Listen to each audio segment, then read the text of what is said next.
চম্পা দাঁড়া, ওই দেখ সেই গুন্ডা যে আমার আব্বাকে মারতে গেছিল। তাতে কি হয়েছে? ওইসব গুন্ডা দেখে ভয় করতে হবে নাকি? চ দাঁড়াও সালমা, তোমার সাথে আমার কিছু কথা আছে। রাস্তা ছাড়েন বলছি।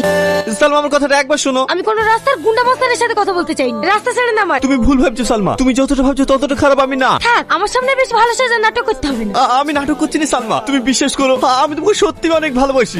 আমি জানতাম না যে ওটা তোমার আব্বা, নাহলে আমি কখনোই মারতে যেতাম না। ও তার মানে আমার আব্বা না হয় অন্য কেউ হলে তাকে মেরে ফেলতেন? না না সালমা, আমি ওভাবে কথাটা বলতে চাইনি। তুমি কি বলতে চাইছো আর কি বলতে চাইছো না সবই আমার বোঝা হয়ে গেছে। আর তুমি কি বললে? ভালোবাসি। এই ভালোবাসার কথাটা না তোমার মতো গুন্ডার মুখে মানাই না। চ সালমা, আমাদের দেরি দিচ্ছে। চ। দাদা, কে আপনি? আপনাকে তো চিনতে পারলাম না। আমি আজিজ, আপনার দাদার উকিল। আপনি এখানে কি করতে এসেছেন? আপনার দাদাই আমাকে পাঠিয়েছে, উনি আপনার সাথে দেখা করতে চান। টনি, এই প্রথমবার তুই কোনো কাজে মিস করলি কেন? কেন ইন্সপেক্টর সামাদকে বললি না? কি হলো বল, জবাব দে। আমি কিছু বলতে পারবো না দাদা। তুই বলতে না পারলে আমি বলছি। ওই শালা ইন্সপেক্টরের মেয়ের সাথে তুই পিরিত করিস না? তুই কি চাস তোর এই দাদা দড়িতে চুলুক? তাই যদি হয় তোকে কিচ্ছু করতে হবে না, আমি হাসতে হাসতে বলতে পারি। তুই কি অতীতকে ভুলে গেছিস? এই বেজন মা, সকাল সকাল আমার দোকানের সামনে কি করিস? সর এখান থেকে, আজকে দিনটাই আমার মাটি হয়ে যাবে। কি হলো বোন, কাকে বকাঝকা করছো? এই যে বেজন মা, জন্মের কোনো ঠিক নেই, সকাল সকাল দোকানের সামনে এসে দাঁড়িয়ে আছে। এসব দোকানের সামনে আসতে দাও, ওখানে মেরে তাড়িয়ে দিতে পারো না? আরে কি করবে, এর ঘৃণা নাই, মারলেও চলে আসে। এসব ছেলেদের না আবার বেশি ফেলা দরকার। বলো ভাই, কি নেবে? একটা পাউরুটি দাও বোন। আমাকে একটা পাউরুটি দাও না, আমার খুব খিদে লেগেছে। এই পাউরুটি খেতে পয়সা লাগে, তোর কাছে পয়সা আছে? যা এখান থেকে। এই চুরি করে নিয়ে গেল, ধর ধর ধর। এই তোর বাড়ি কোথায়? তোর আব্বার নাম কি? আমার বাড়ি ঘর আব্বা মা কেউ নেই, আমি অনাথ।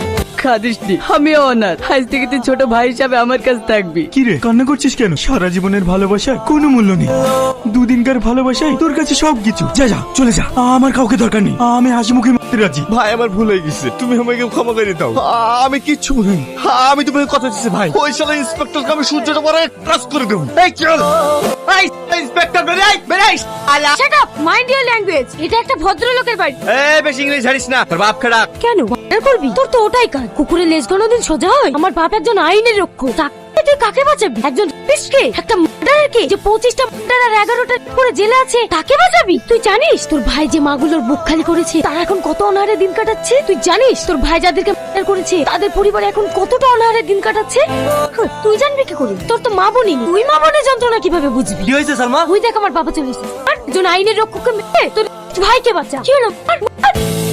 মোহাম্মদ আদালত, আমি আগেই বলেছিলাম আমার মক্কেল শাকিল সম্পূর্ণভাবে নির্দোষ। ওকে চক্রান্ত করে ফাঁসানো হয়েছে, তার বিরুদ্ধে কোনো সাক্ষী পাওয়া যায়নি। তাই আপনার কাছে আমার একটা আবেদন, আমার মক্কেলকে বেকসুর খালাস দেওয়া হোক। মিস্টার রোহন, এই বিষয়ে আপনার কিছু বলার আছে? না জজ সাহেব, আমি আমার সাক্ষীকে হাজির করতে পারলাম না। আদালত এই সিদ্ধান্তে পৌঁছেছে যে আসামি শাকিল খান নির্দোষ, তার বিরুদ্ধে কোনো এভিডেন্স পাওয়া যায়নি, তাই তাকে বেকসুর খালাস দে। দাঁড়ান জজ সাহেব, শাকিল খান নির্দোষ না, তার সব প্রমাণ আমার কাছে।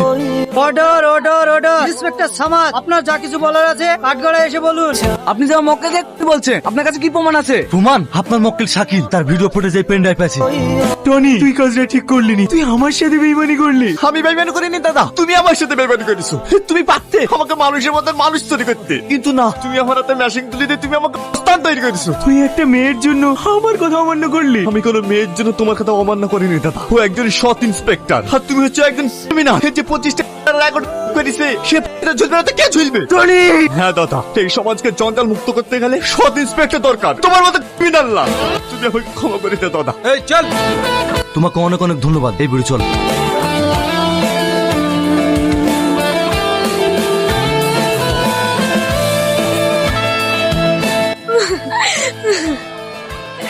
আমি তোমাকে অনেক ভালোবাসি টনি।